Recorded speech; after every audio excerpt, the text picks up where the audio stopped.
Memórias Póstumas de Brás Cubas, nós estamos no capítulo de número 91, intitulado Uma Carta Extraordinária. Por esse tempo recebi uma carta extraordinária, acompanhada de um objeto não menos extraordinário. Eis o que a carta dizia. Meu caro Brás Cubas, há tempo no passeio público tomei-lhe de empréstimo um relógio. Tenho a satisfação de restituir-lhe com esta carta. A diferença é que não é o mesmo, porém outro. Não digo superior, mas igual ao primeiro. Que voulez-vous, monseigneur? Como dizia o Fígaro. C'est la misère. Bom, essa fala, né? Veio do Barbeiro de Sevilha, que é uma ópera de 1816. Que voulez-vous, monseigneur? É o que quer você, meu senhor? C'est la misère. É a miséria, né? Então, é a miséria que levou. O que você quer? Não tem nada o que falar, né? Muitas coisas se deram depois do nosso encontro. Irei contá-las pelo miúdo, se me não fechar a porta. Pelo miúdo aqui, ou seja, com detalhes, com miudezas, né? Daí que vem pelo miúdo. Irei contá-las pelo miúdo, se não me fechar a porta. Saiba que já não trago aquelas botas caducas, né? Lembre-se, a gente usa caduco para um velho, né? Um velho caduco, por quê? Porque caduco é obsoleto, né? A gente tem também em português a expressão uma conta que caduca, né? Então, sei lá, eu não sei como que funciona hoje em dia, mas eu lembro que em determinada época eles mandavam o seu nome para os órgãos de proteção ao crédito, tipo SPC, Serasa, e depois de um tempo aquilo caducava, não valia mais, simplesmente o nome desaparecia, né? Ficava velho demais. Então, o velho caduco, as botas caducas e uma conta ou seu nome num órgão de proteção que pode caducar. Saiba que já não trago aquelas botas caducas, nem envergo uma famosa sobrecasaca cujas abas se perdiam na noite dos tempos. Cedi o meu degrau da escada de São Francisco. Finalmente almoço. Dito isso, peço licença para ir um dia destes expor-lhe um trabalho, fruto de longo estudo, um novo sistema de filosofia que não só explica e descreve a origem e a consumação das coisas, como faz dar um grande passo adiante de Zenon e Sêneca, cujo estoicismo era um verdadeiro brinco de crianças, brincadeira de crianças, isso que é brinco, né? Aqui. Então a filosofia desses dois era um verdadeiro brinco de crianças ao pé de minha receita moral. Comparado próximo da minha receita moral, a filosofia deles é brincadeira de criança. É singularmente espantoso esse meu sistema. Retifica o espírito humano, suprime a dor, assegura a felicidade e enche de imensa glória o nosso país, né? Então é comum dos filósofos ingênuos, e não se engane, filósofo ingênuo, eu não estou dizendo aqui filósofo desconhecido, estou falando de filósofos ingênuos. Tem muitos filósofos muito famosos que são ingênuos, né? Então é comum do filósofo ingênuo tentar explicar toda a história, né? Toda a complexidade, toda a filosofia. Outra coisa comum do filósofo ingênuo é se considerar o final da história, ou que ele sabe o final da história, né? Então é a última palavra. Eu tenho todas as explicações, né? Então basicamente é isso que o Quincas Borba está falando. Olha, eu passei todos, finalmente a filosofia chegou em seu ápice, que é eu mesmo. Felicidade e glória do nosso país. Chamo-lhe humanitismo, de humanitas, princípio das coisas. Então, humanitas vai ser o termo central da filosofia do Quincas Borba. Minha primeira ideia revela uma grande enfatuação. Lembre-se que enfatuar é tornar-se arrogante. Então, aqui é arrogância, né? Então, minha primeira ideia revelava uma grande enfatuação. Era chamar-lhe borbismo, de Borba, denominação vaidosa, além de rude e molesta. E com certeza exprimia menos. Verá, meu caro Brás Cubas, verá que é deveras um monumento.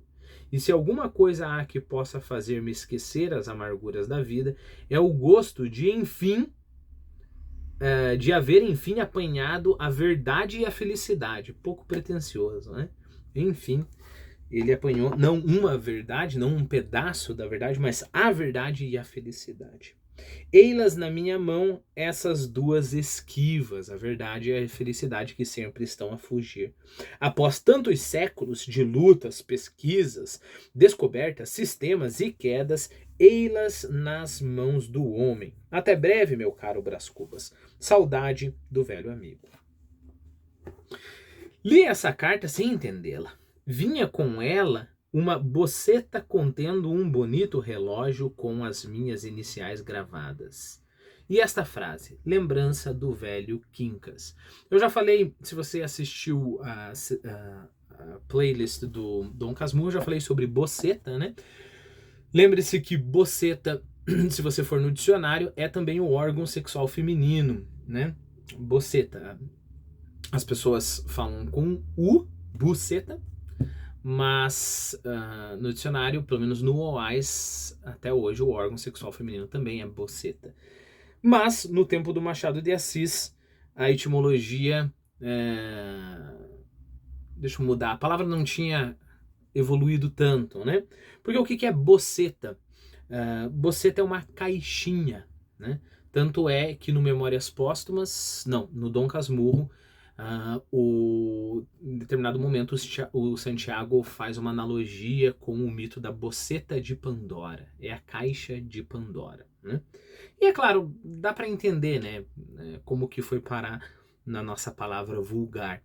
A propósito, vagina se refere a vagem, né? Que também é um tipo de caixinha, né?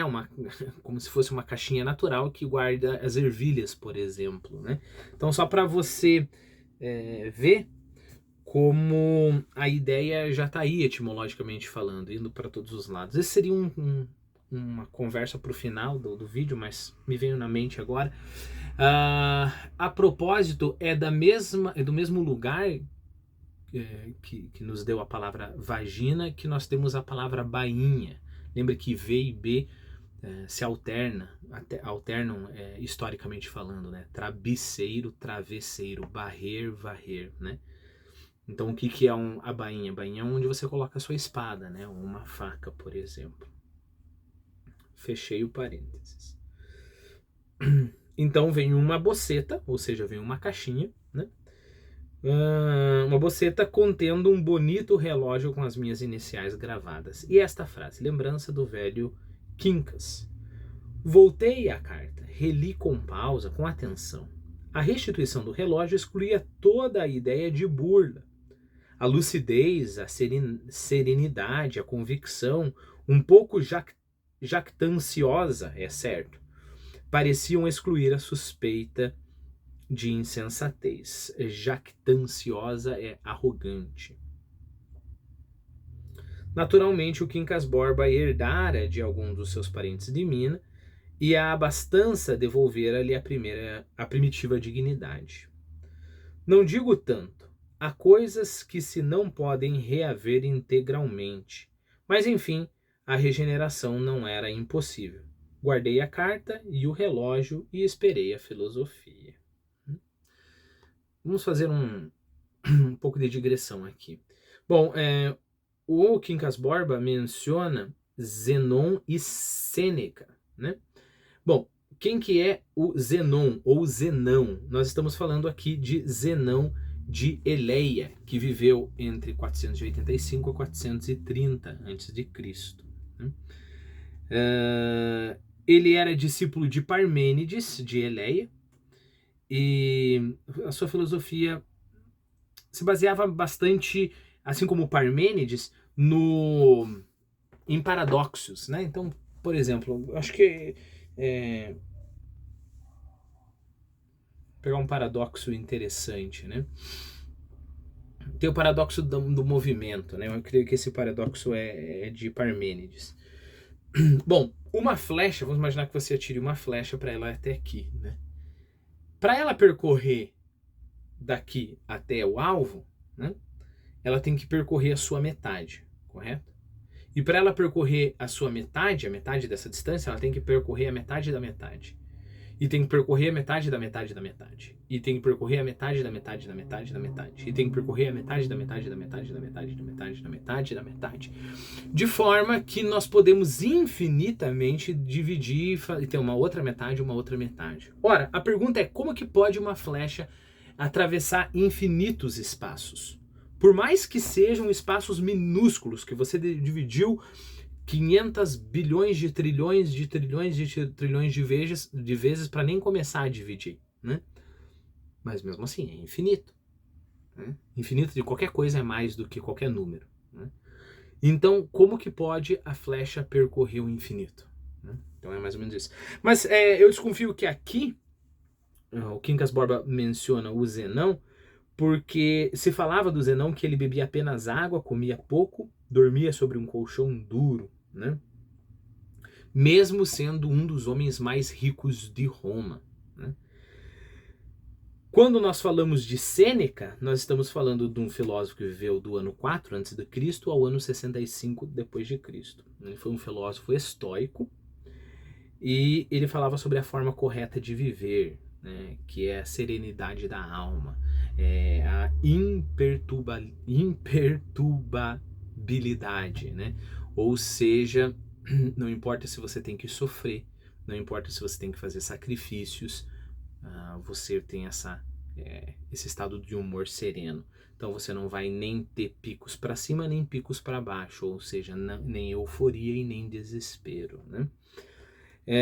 Lembre-se do seguinte, nós estamos falando de um filósofo estoico que muitos dizem que influenciou o cristianismo, né? O que nós estamos falando quando nós estamos falando de estoicismo? Eu coloquei aqui. Ética e tranquilidade imperturbável. Por isso, Sêneca, né? Então, toda vez quando a gente fala da moral cristã, né, de amar mesmo sofrendo, de não desesperar, sabe essa imagem que nós temos, por exemplo, de um monge, né? A gente está falando de um tipo de comportamento estoico, né? Agora que a gente sabe isso, deixa eu só reler aonde que apareceu isso na carta do Quincas Borba, para que nós possamos pensar o que ele pretende com isso, né? Então a filosofia dele, que não só explica e descreve a origem e a consumação das coisas, como faz dar um grande passo adiante Zenon e Sêneca, cujo estoicismo era um verdadeiro brinco de criança. Então toda essa história de evoluindo o seu espírito, de conseguir se dominar e não deixar as meras paixões carnais dominar vocês, não é brincadeira de criança perto a grandíssima filosofia do Quincas Borba.